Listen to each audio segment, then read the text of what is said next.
All right. Yay. I'll call the meeting to order at 6:33. The first item is to adopt tonight's agenda. Second. Motion's been made and seconded to adopt tonight's agenda. All in favor, say aye. Aye. Motion passes. Item 3. Approve the minutes from the September 13th, 2022 meeting. I just had a follow-up question on that one. Sure. Have we looked into any of that stuff with the algicide versus the windmill versus the, We've got some numbers on it. We don't have them ready for the Okay. park commission yet. okay, We've got a quote from Conexus that came through, and we just have to decide how we want to handle it. okay. Yep.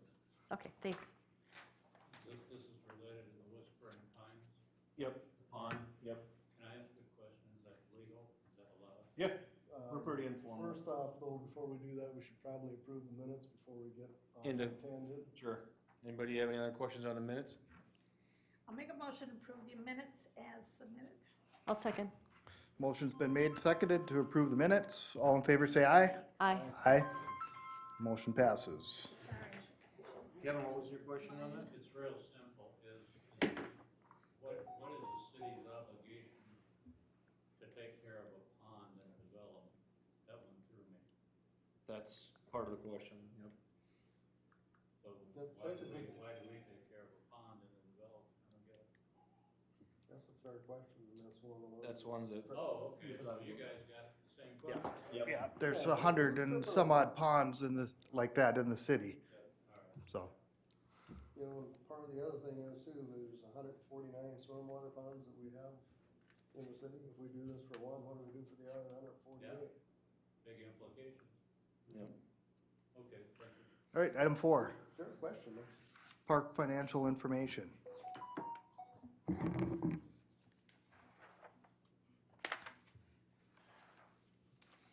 First one is the Park Acquisition and Development Fund. That balance is at $8,500. We are looking at 2 more additions to this tonight's meeting for upcoming developments, and we still have the outstanding money from the Cambia Hills settlement going into this fund too. So starting 2023, we originally predicted about $38,000, and I think that's about where we're going to be at with our capital budget. So that one's pretty much on track. On the Park Capital Fund, we have a balance of $138,000. And let me see this real quick what we had budgeted starting 2023. We have a little bit extra on that one from what we originally planned going in there. So we've paid off the playground replacement, and the in the first one there, the $58,000 was what was left on the Booster Park Trail paving costs. Tim had brought up the change in where it was allocated last meeting in September about professional service fees, and I talked to our finance director, and he agreed that that was in the wrong spot, so that was a good catch. We got that change coded correctly. On the second page is the Parks Operations Fund, and we are sitting at 80%, so we're in good shape there. 2 months to go, most of the park activities are done. What we'll see coming out of here going forward is just the employee rates for plowing and stuff like that, so we should have actually a little surplus left over in that one, I imagine. We one other thing, looking at this budget, we always budget money for the ice house rental at the warming house. The quote we got back this year was, we haven't had it since before COVID, and the prices have gone really high. They're 3 times what they were to rent the unit. So we decided to not rent that this year and maybe put that money towards building a permanent structure there. It would be paid for in maybe 3 years, and we wouldn't have to rent anything. It'd be a lot nicer too than a rented office building. So some of that money will be left over in here as well. It was $300, just over $300 a month, I believe, in 2019, and then now it's almost $900, or a little over $900 a month to rent. So it ended up being about $4,000 for the season. So a couple seasons we could pay for a little building and have our guys build it themselves. Are you Any other working, questions on that fund? are you working, just on a side note on that, are you working on like a plan and a cost for that? It just happened this week, so Okay. we haven't really dug in it too far. We just said, that's too much to spend on a rental unit. We could use this money better for a permanent structure, maybe even have some storage out there. We have some storage problems at the Ace Arena. There's that turf that's used in there, it's kind of just thrown in the corner. We kind of kicked around the idea of maybe making the storage area big enough to store that turf out of the building, so that'll all come forward as we get more into it, but they just give you a heads up on it for this year. Motion to approve the,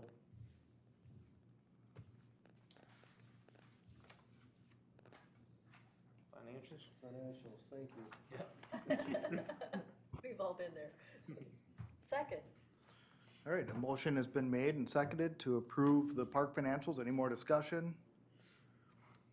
Hearing none, all in favor, say aye. Aye. Aye. Motion passes.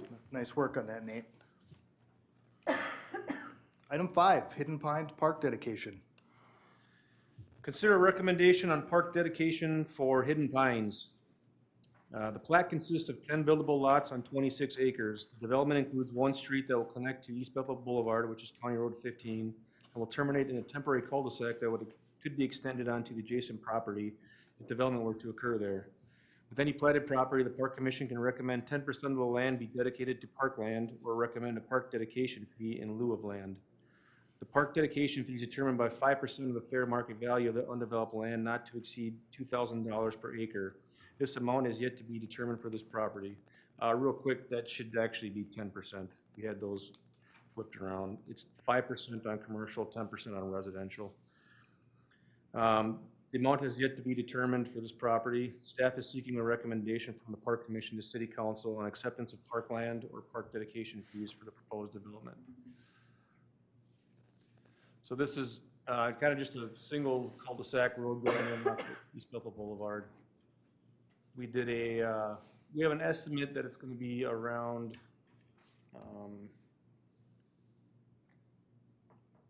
$21,000 in park dedication fees. The market value of the property now is $214,000, so 10% would be around $21,000. But I don't have that official until they do the final appraisal, but somewhere in that ballpark, I think. I know we talked about this, is this gonna connect into, even by a trail or somehow to get back to that other park? This one is a different one. This one, I'll pull it up on the GIS real quick. Okay. It's kind of just a, Kinda threw me because the, a lot of these have the same sounding names agenda on them. item says Prairie Hills Park dedication, but it's Hidden Pines. Little typo there. Oh, you know what? Yeah, we cut and paste that one from those. It is right here. So this is the fire station, Klondike Drive, Yep. County Road 15, Viking Boulevard. It's this property here.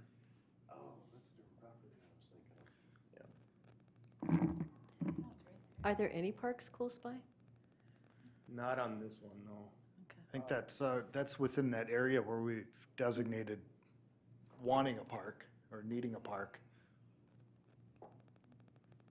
If I recall, it must be This on the, piece here, and it's gonna be a temporary cul-de-sac with the option to, extend maybe out this way in the future.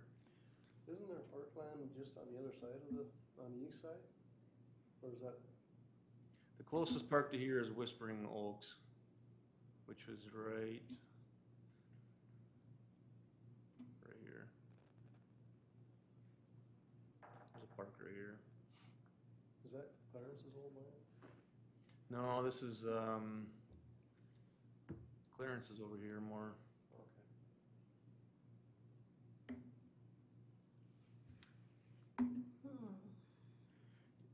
where is that in relation to that, was it the 2020 comp plan? Yep, I can pull that up real quick.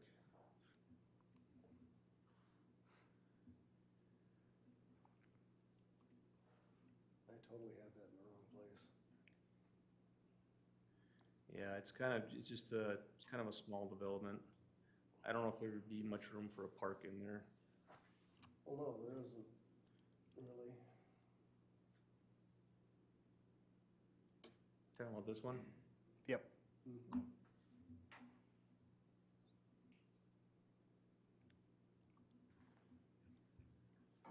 So it's this piece right here.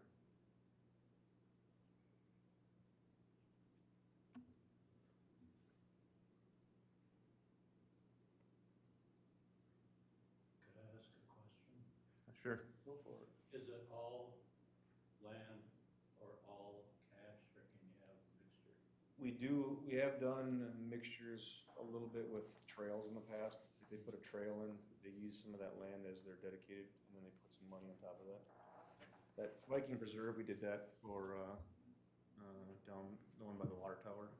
They donated the land, built the trail, and then they still had a little bit left over, so they donated the rest in cash.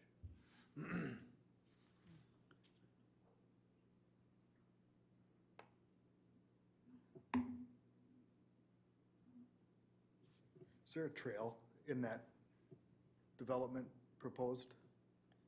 No. 'Cause isn't that a city ordinance now too? That they're supposed to have a trail that goes with the developments?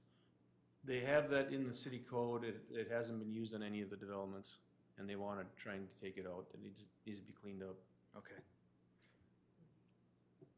They're using it more for the high-density areas, so we're gonna talk about later on the elevage. If the Viking golf course gets developed, that's been sold. Some other properties in that area, there's a master trail plan for that area to connect the higher density homes. This one, a trail wouldn't really go anywhere on this one. It comes from a county road to a dead end. And, you know, I guess is what I'm getting at is if there's a city ordinance, do we have to do it? And I realize, you know, that's another discussion, but where that dead end road is, if there was a trail that kind of looped around the back of the property or something, so that the people had a way to walk a loop or something, you know, and eventually when it does develop more through there, it's a lot easier to have that trail in there now than it is to add it later.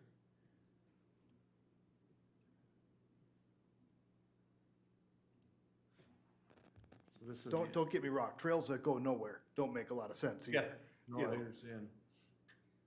This is the county road, and so it's only on along one side coming in that the houses would be on. And then as it opens up, they would be on both sides at the end.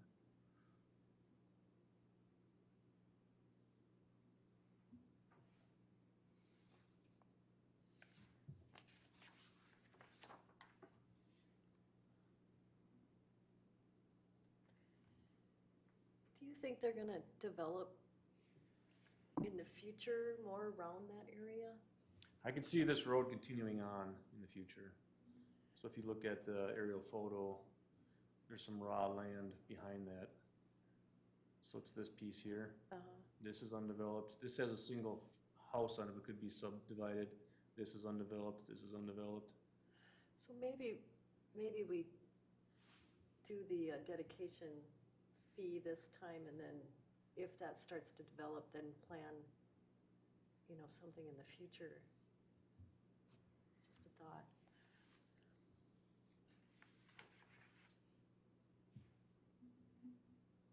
So who owns that other land in there? It's probably, if it's along Klondike, there's a pretty good chance it's Hoffman, but let's see. And not me. This is You're not the side. Foley.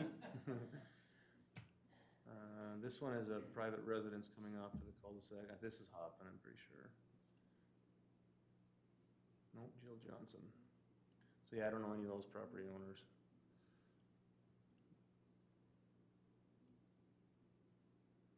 That's not them either. So they're all different. They're all private, all separately owned. So this is Klondike right here. So it kind of, you know, in theory, it could wrap around to there eventually. This is a temporary cul-de-sac on this road too, but I don't see these people splitting their lots anytime soon. So it'd be right here.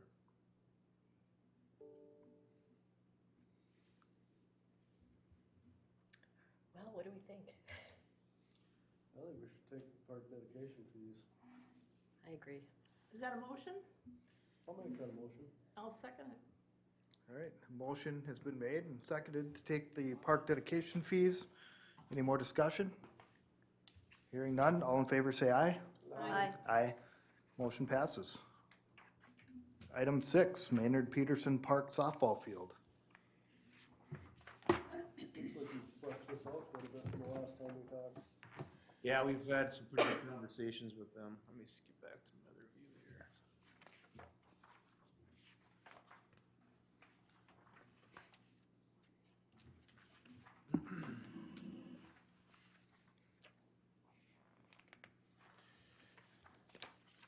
Item 6, consider a recommendation for Maynard Peterson Memorial Park.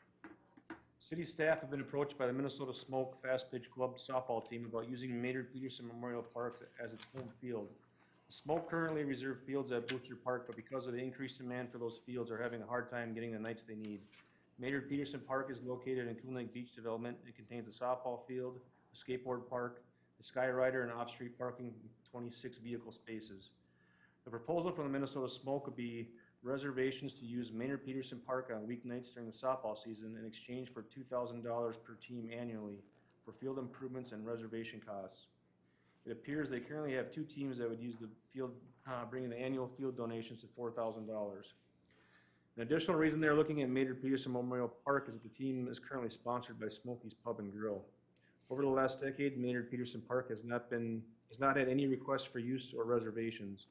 Field improvements to make the surface playable will include tree removal, additional egg lime added to the infield, new bases and pitching mound, and construction of players' benches. New fencing in the backstop area would be required at some point going forward as well. At the September 13th, 2022 the Park Commission tabled the item to see the proposed contract from the Minnesota Smoke. The contract is included as attachment 2. The city attorney is reviewing the contract this time as well. So is everybody familiar with where this is located at? It's a pretty nice little park that is underutilized, I think. So we've included their what they want to use as a agreement. It's similar to one used by another organization in the city of Forest Lake. And we've gone through it and made a few corrections on here as well, but any comments from anybody on our recommendations? What's the city attorney think of it so far? We haven't heard back from him yet. We're still working on that part. I don't think there's gonna be too much on there, but I didn't see a whole lot, but Do we need to be concerned about, they're gonna give us a donation or larger than normal fee or donation, or whatever you wanna call it. We give them priority then, and I'm okay with giving them priority, but do we need to cap it on the number of nights? Do you know how many nights they're gonna be there? they want to use it Monday through Thursday, so it would be during the weeknights, all 4 weeknights. Okay, And it's kind of, the reason they want to get an agreement is because if they're going to put money to it, they want to be able to use it. They don't want to be fighting other teams for it. They want to put a length of term on it so that it was agreeable, that it wouldn't be in perpetuity. We could review it after, I was trying to find what they 3 had. years, yeah, I saw that. 2025. I like the fact that it is shorter. We did a similar thing with SAA, I think everybody knows, and that was like 10 plus, and it went on forever, and I was personally pleased to see a shorter time frame in case there's other interest or what have you. I think it's easier for us and easier for them maybe too. Yeah. Do we need to cap it though on the, I didn't see anything in there about the 4 nights, the Monday through Thursday, yeah, there is language in there about that. was there? Mm-hmm. At least language about tournaments. I guess I didn't.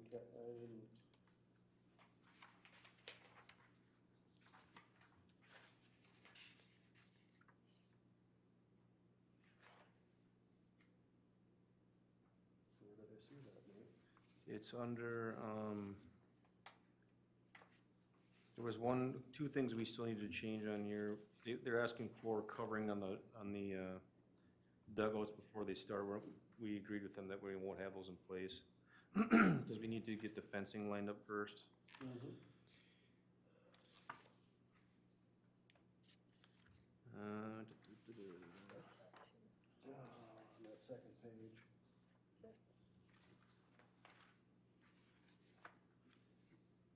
whole.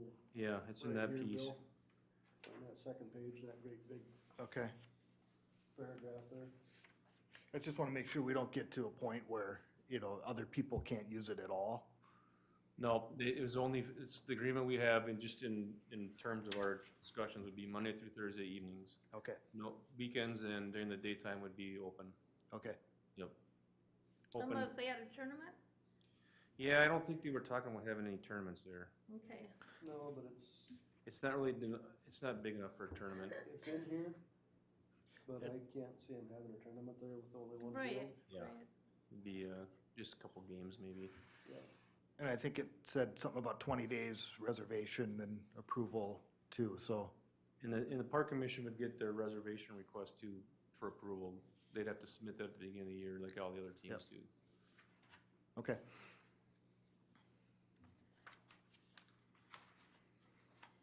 I'm happy with it. I'm willing to make a motion that we move forward with the, Can I just ask, what's it gonna cost us? You know, do we have to build these dugouts and stuff? A lot of that we're just taking care of with our park we've already done a lot of it actually. We already redid the ball field surface itself with our park money. It's stuff that needed to be done on a field that hasn't had really any improvements in a long time. The dugouts themselves, the concrete pads, our guys can do that in-house with our own staff, no problem. That'll be minimal cost, just the concrete cost. The players' benches are $500 each, so it'd be $1,000 for the players' bench. Tree removal needs to be done no matter what. They're overgrown. The backside of the backstop, we're gonna take as much of that down as we can with our own staff, and we'll have to contract a little bit of that out, so it'll probably be a couple $1,000s in tree removal costs. But that's pretty standard. We're taking down a white pine down there in a couple of weeks. That's $3,000 for one tree. But Nice. actually not right down the street from your house. So, I mean, a lot of that stuff we're gonna have costs for anyways, and it'll all be handled in-house with our park maintenance budget. and like you said, it's things that there hasn't been maintenance to the park, cause we. Yep. Hasn't been really any use, and that's built into our budget. We have that set aside for our parks every year anyway, so that's not gonna change. There won't be any increase in our budget at all. The one big expensive item is the backstops, so we're still working on quotes on that. And most of their money's gonna go towards the backstop, I imagine. That one's, I think, original down there. It's pretty beat up. Yeah, it's bad. All right. I don't even think it qualifies as beat up. Yeah. But it'll make a nice little addition to that neighborhood, that Sure. park, and a benefit to the city, I think, too. So. Okay, did somebody make a motion then down there? I did. You made a motion? Okay, any seconds? Sure, I'll second it. And a second. So motion's been made and seconded. Any more discussion? Hearing none. All in favor, say aye. Aye. Motion passes. Yes. Who was the second on that? I missed that. Me, Tim? And item 7, Coon Lake Community Center parking lot.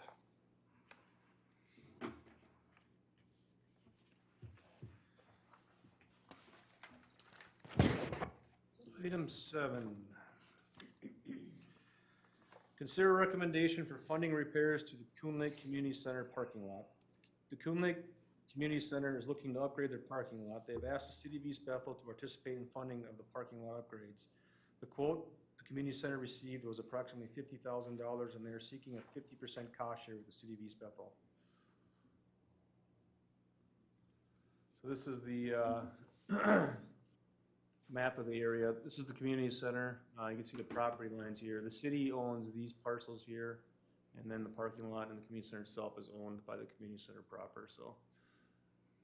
They are seeking $25,000 to help with upgrades to this parking lot. That's a good question. Yeah.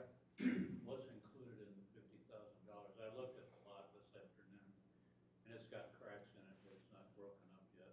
Of course, that's where they wind up when you have cracks. But what does the $50,000? Do you know what it was? I think from what they explained it to me, and you can add if you need it. It I was wish a Elvis here. total tear out and redo and expansion, as Yep. best they could to try and create some more spaces. Yep. I think they had an issue with the biggest issue, we don't have enough parking spots for some of their rentals. Yeah.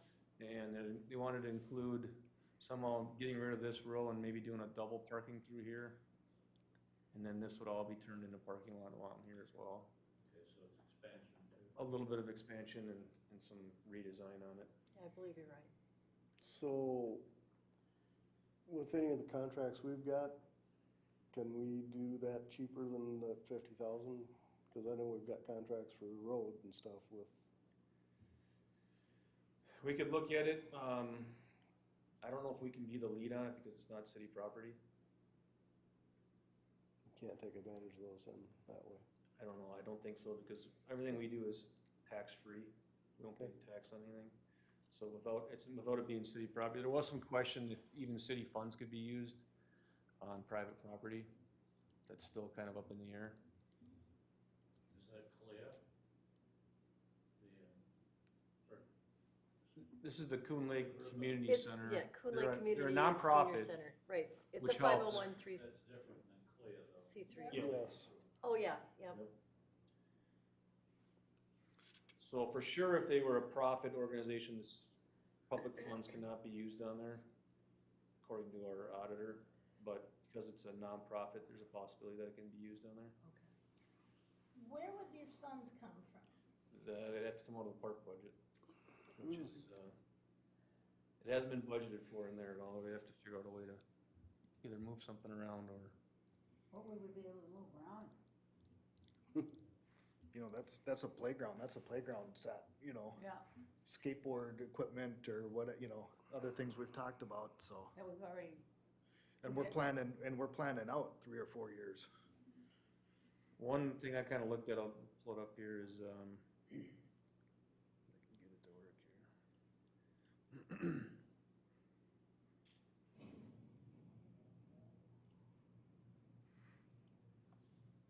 Kind of small. This is the park capital improvement plan. In 2024, we have $100,000 budgeted for Coon Lake Beach playground equipment and skate park. So we're putting a pretty good chunk of money into that park already. We could maybe take some of that off the playground and use it for the parking lot, but then you're getting less of a playground. Right. You're getting less of a skateboard park improvement. It's a tough one. But you almost have to have a parking lot to use the park. I personally think since that parking lot is the only parking area for the park, that we should maybe put something towards it, but I'm really hesitant about peeling that off of the equipment, the plan that we've got to redo everything, especially since and here again, I'm wearing two different hats. I know, me too. Yep. The Me community too. center originally, and I've got books that I think will back this up, because I spearheaded the development of this park. The community center paid for the majority, along with the Lions helped buy the land, but the community center was responsible pretty much for everything originally that was done there. On the park you talk about?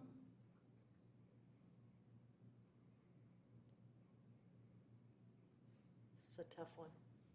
Yeah, so in my opinion, the park is deserved, it's well-deserved getting funds Oh, and yeah. having everything done.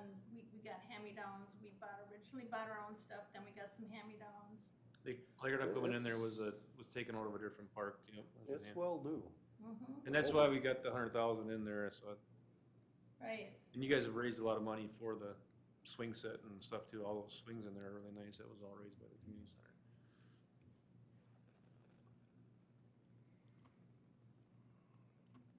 When we talked about that skate park, Nate, for 2024, that wasn't gonna be at that park, that was gonna be at Maynard the Maynard Peterson, Park. right? Correct, yep. Yeah. Could we table that one, push that one out, and use some of it for the parking lot at the center? Does that get much use over there anymore? I don't see anybody there during the day. I'm not all around there too often in the Could evenings. we just make it into a sliding hill? We're back to the sliding hill. I can answer you, I go by there all the time, and it's very rare. I never see anybody there. We can always, I mean, none of this is set in stone. We can always change the capital improvement plan. If the skateboard park's not a priority, no way should we spend money on it. You're talking about Maynard Peterson, that Yeah, Yeah, nobody's there? yeah. Skateboarding, it kind of seems like it's on a downward trajectory and as far as use, but I'm getting older too, so I might not be. Just wondered, is there a liability issue with those? The city's mostly held harmless on all that stuff as long as we have equipment was originally designed and used the proper way. I've always wondered about that. Yeah. That might be something we want to look at, I think, for the skateboard park, maybe trade off there. I really do, because you hardly ever see anybody over there. I drive by there all the time, and I hardly ever see anybody there. well, and I think skateboard equipment was gonna be a lot more than $25,000 too. We weren't gonna get much for that. Yeah, you don't get much for, No, you don't get much for anything anymore. It's all getting really expensive. well, a decent skate park though, you could spend a couple $100,000 on before you even blinked. The Wyoming skateboard park with the concrete, that was quite a few years ago. They paid over 200,000 for it. I'm sure it's a lot more than that now. Same with the one in Isani, Yeah. so. I don't hear a lot of demand for skateboarding myself. None of our staff does, but doesn't mean it's not out there, I guess, too, but. Well, I think we were originally looking at that just because that equipment's getting pretty dated. That was taken out of a different park as well. Yeah, that was another hand-me-down. That came from what, Deer Haven? Hidden Or Hidden Haven? Yeah. Where it wasn't getting used, at least it got used here, we'll put it there. Yeah. Are you okay? Yeah, I just gotta put it back on. Oh, shoot. Can't see.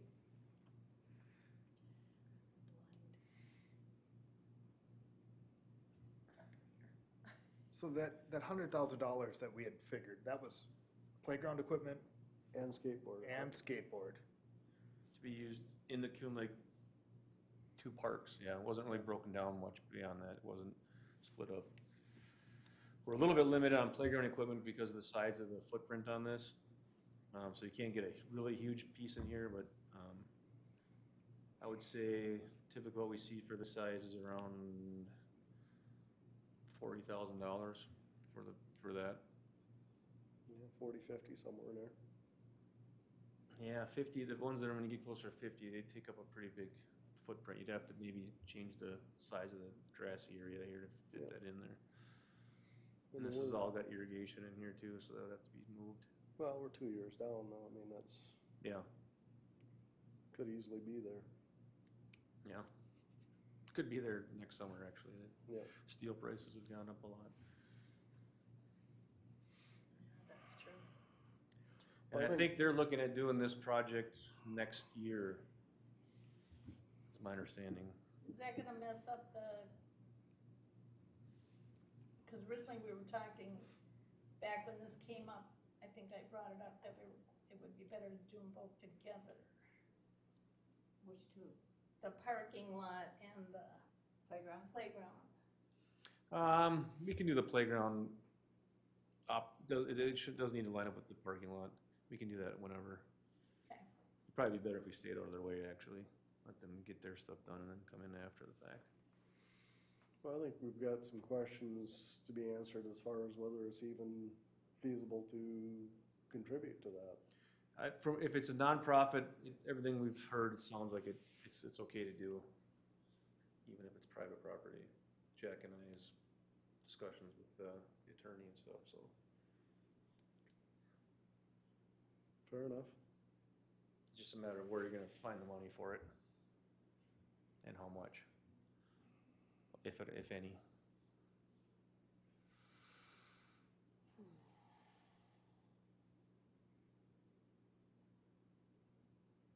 It's a tough one.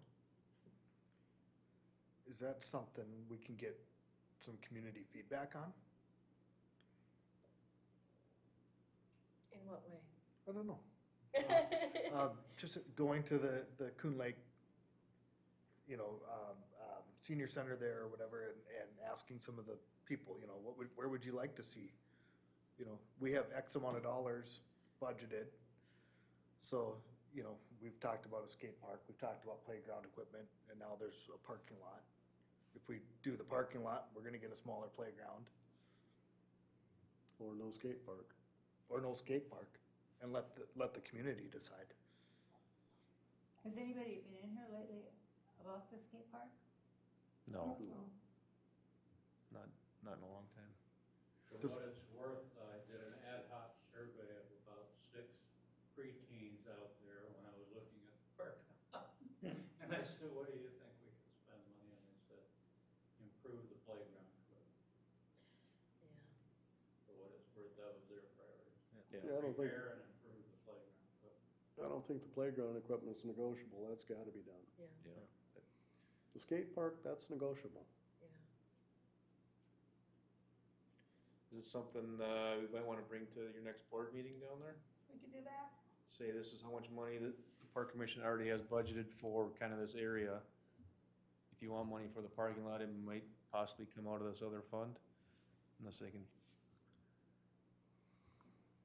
I could bring that to the table.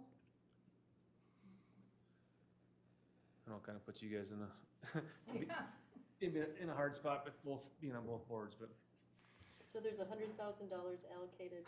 in 2024, And that was basically for park equipment and the skateboard park, right? correct. So, question is, do we wanna nix the skateboard park for some money being allocated to the parking lot? Okay.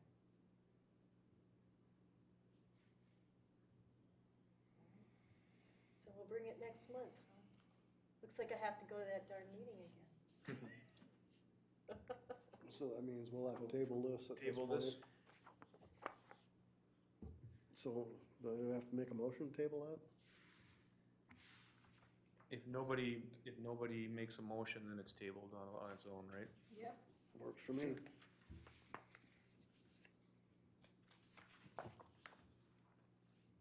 So no motion, item has been tabled.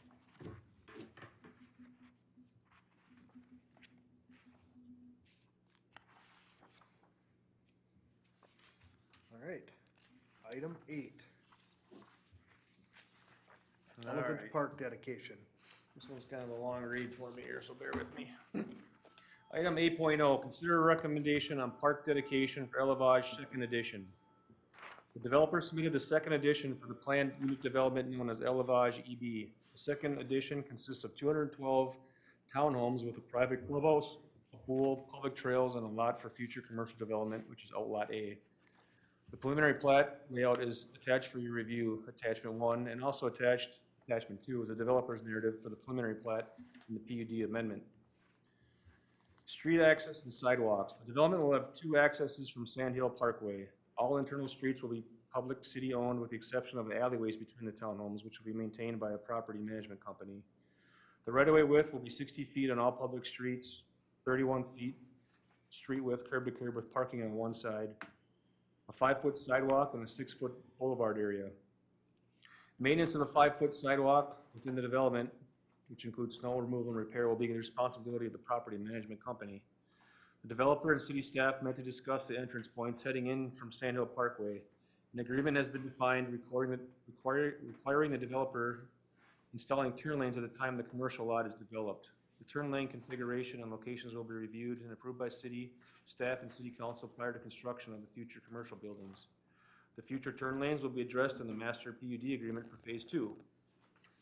Down to our stuff, the recreational opportunities. On March 9th, 2021, the Parks Commission recommended approval of a park dedication fee for phase 1 of the plat.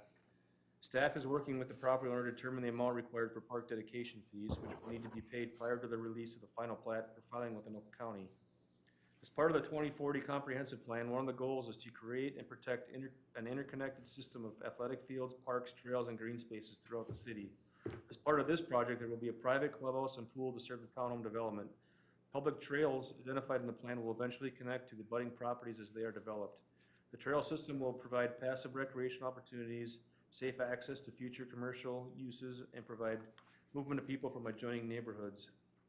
At this time, there will be a trail easement dedicated to provide future trail connections to the north and to the east. As development occurs on surrounding properties, the developer of Elevage will construct the adjoining trails.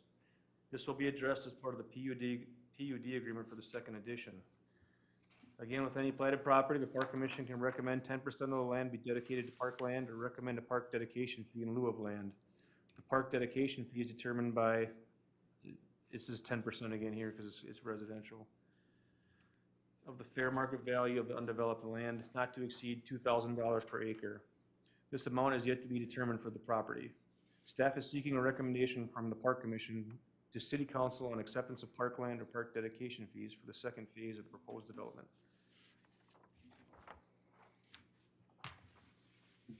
There's gonna be a clubhouse and stuff for the townhomes, but what about the single family? There is no single-family homes in here.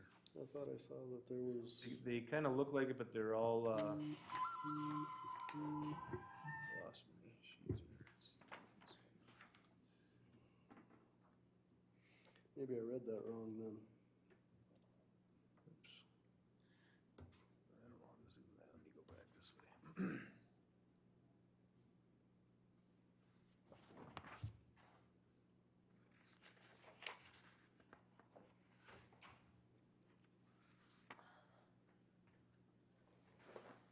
Better? Got it. It's way up, stuck up there. So this is the Sand Hill Parkway down along here. These are the two, there's two, if you've ever driven it, there's two access points coming off of there. These are the two roads that will lead into the development. This Outlot A is gonna be future commercial, right? It hasn't been released yet though, what's gonna take place there. At that time, these are quad homes. These four might also get pulled out and turned into commercial. That's, the developer's still kind of up in the air on that part of it. If you look under section 5, provision of variety housing types, they do call out for single-family lots, townhomes, and multifamily senior living. Yeah, there's no actual single family on this one though. Okay. All of these are like a row style house, and these are in between our alleyways. These are they're 4 house units on the ends. Same here. These are quads. These are like a twin home, I think.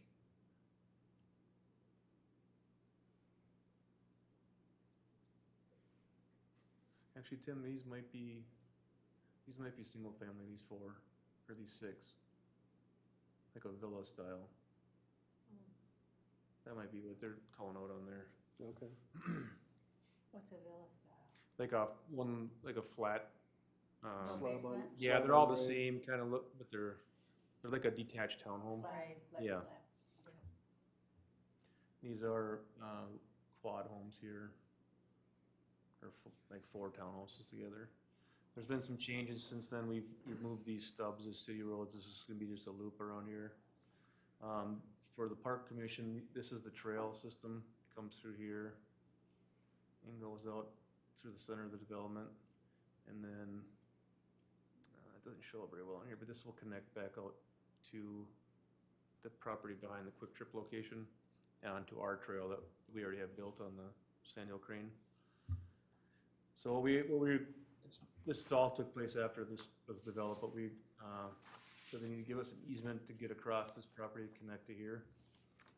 So I think it would kind of come through here somehow. Their engineer was gonna change that, as well as going this way across into the Viking Meadows Golf Course property. I don't know if you know, the Viking Meadows Golf Course property is sold too, so they're trying to coordinate some of that development with this, so. Is this north of the Quick Stop then? Yep, It's not down by the bars down there? No, it's not. it's not really, it might be easier if I pull it up on the aerial photo. That block 5 there, is that the club, what do they call it, a clubhouse and a pool? Yeah, That's this one here. Is there any green space there? Just This area here is just like a, kind of an open area, field area. There's no actual park or playground in this development.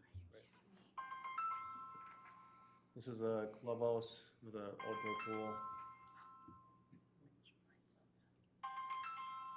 I'm assuming they're gonna have an HOA then? It's all gonna be run by a property company, and they're all gonna be rentals at this time. Why would we even consider putting a park in there then, and not just doing park dedication fees? There really isn't a space for it, for one thing, and if they're having their own clubhouse with pool and all that, what do we bring to the table? So it's this piece of property here that we're looking at. Thank you, The two roads come in here. So there'll be a connection coming out for the trail here, the connection for a trail coming out here, and then the connection coming back here. This is the Quick Trip property. This is another outlot that's gonna be potentially another commercial type unit. We think it's gonna be, the market value on this right now is about 309,000.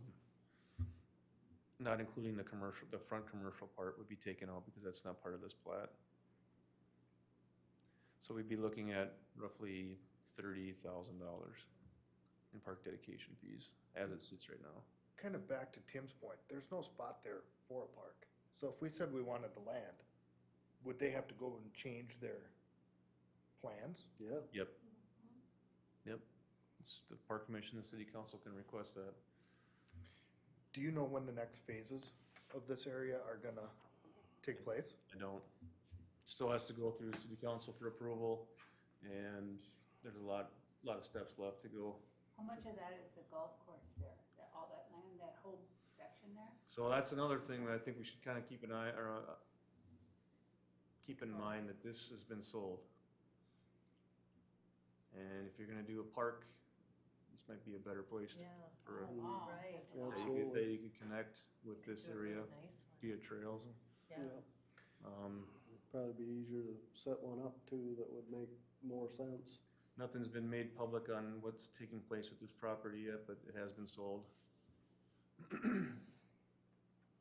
And then there's also a lot of undeveloped property here that's been marketed that would connect to all this area via trails and roads and whatnot. So, I think we take the fees. Yeah, I think with current, what's going on currently in the housing market, Yeah. some of that probably isn't gonna move forward as fast as we'd like it to. I do agree, but I do think that as that area develops, that we really should push to get a park in there. Oh, I do too, I just don't know if this is the right Yeah. place. Nice, right, I agree, and nice trails that can get to a nice park. But, you know, if you got people crammed into the Yeah. townhouses or whatever, it is nice to have a green Something they can space. do. And it is right in that area, again, where It's we've kinda already designated. kind of set up for it too. Yeah. Sort of. Yeah, you could really centrally locate it with that new property from the Yeah. golf course. So as the rest of that develops, let's keep that in mind. Right. For whatever it's worth, there is a lot of blowback from the residents of East Bethel about the completely changed proposal for Elevage Two. That was supposed to be originally 34 single-family homes or 36 single-family homes. You couldn't change it much more than to come back with Wow. 212 rental townhouses. How did that happen? But because that's what the developer, they did a market study and it's from the developer. I mean, they're just pursuing their business interests, which I understand. But the residents that have contacted me and I've seen them online and whatnot are not fans of this idea whatsoever and are not too happy with the planning commission for asking no significant questions about the change. And the three of us, myself, Jim Smith, and Tim Miller, who've all been elected to the city council, and they'll be sworn in on January 2nd, have every intention to refer this back to the planning commission for review. Because just the traffic impact alone on biking will be enormous, enormous. And it's already a nightmare on biking in 65. So it's the externalities, I call it, in development, the non-direct cost, the impact it has on, there's gotta be revisited. And part of this is my opinion, but I know I'm speaking for the other two guys. So I just wanna give you that information.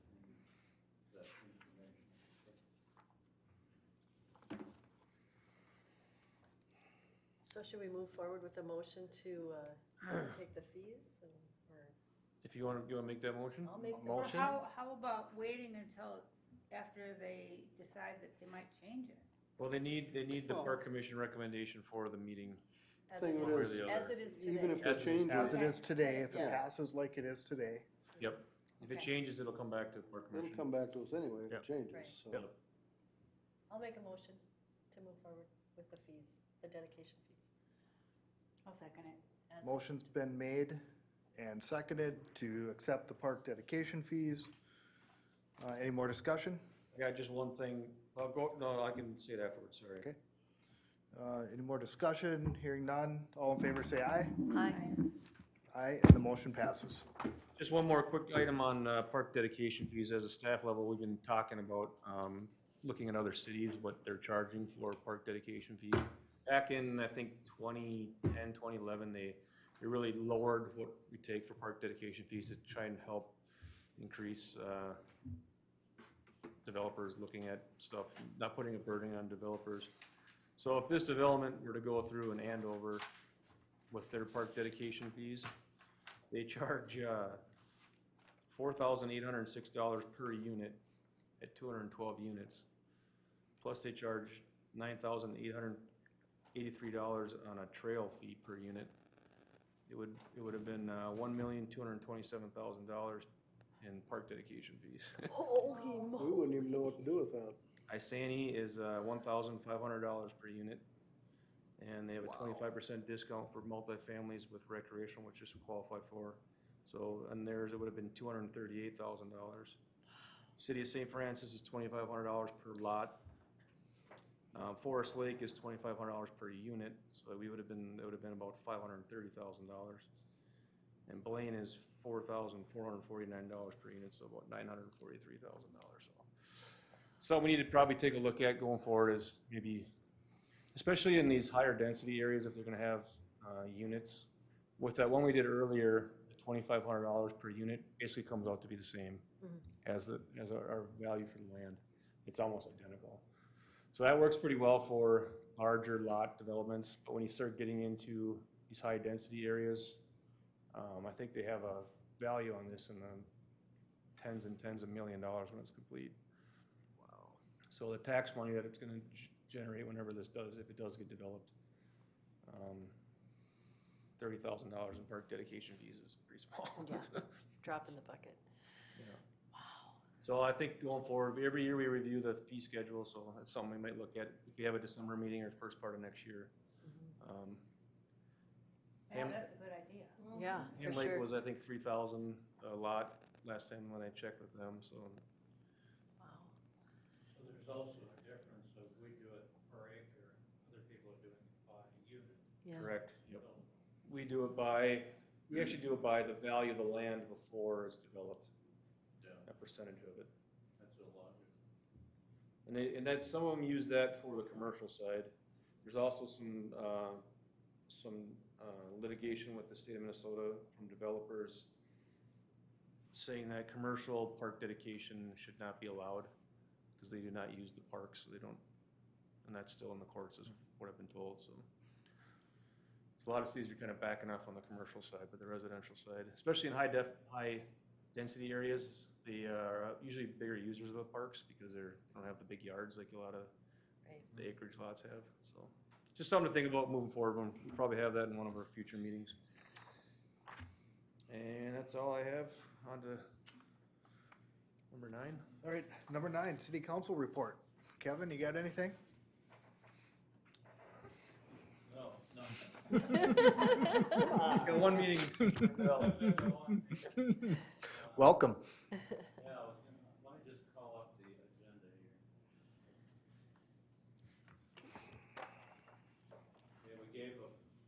service recognition award to Dan Butler for his many years of service on the Economic Development Authority. We decided to go ahead with action on the delinquent utility bills, get collection for those via property taxes.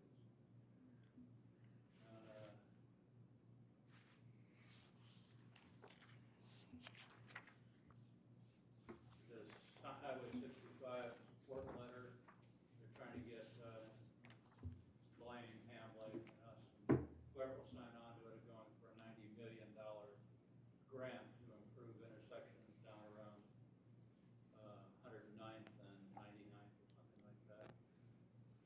And I guess that's all that really matters going forward. Thank you. Nate, you got anything? Nope, getting into the winter plow season. Tomorrow night is the town hall meeting. If anybody's looking for 3 hours of their night, they can come hang out here again. Get to come hang out with you, huh? Yeah, we'll be here from 6 to 9, so come one, come all. Sound exciting. This will be, I think, 23rd in a row. 23rd in a row. Yeah, town hall meeting. All right, commissioners, you have anything? You know, Nate, you had talked about changing the fee schedule for high density to being per unit versus per lot. That's one way to do it, yeah. You know, if we look at that, for instance, this Elevage, 212 units, if we were to have to put a park in there, we couldn't do it for the $30,000 that we would get as a park dedication fee the way it's set up now. Right. We couldn't It get would a probably playground. cost us $200,000 to $300,000 to put a park in there. Right. Yep. So, Yep. you know, there's definitely a need and a reason for that. I just don't think we've seen the high density like this previously in the city. This is kind of a little bit, shall we say, more high density than anybody envisioned at first. Yeah, the only thing comparable we've had so far is basically Viking Preserve, which was single-family homes and maybe about 3 houses per acre. This is gonna be, it's passed is higher than that by a lot. Way higher. So, yeah, definitely something we need to look at, I think, just so we don't get too far behind. And the market's changed now where we can kind of dictate some of what the funding goes to now. We'll have to repave Sand Hill Crane Drive pretty soon then. All that Repave? traffic. Yeah. It should be, it's a 10-ton road, it should last for a long time, hopefully, so. All right, the last thing is to take a motion to adjourn. So moved. Motion's been made Second. and seconded to adjourn. All in favor, say aye. Aye. Motion passes, meeting adjourned. Happy Thanksgiving, everybody.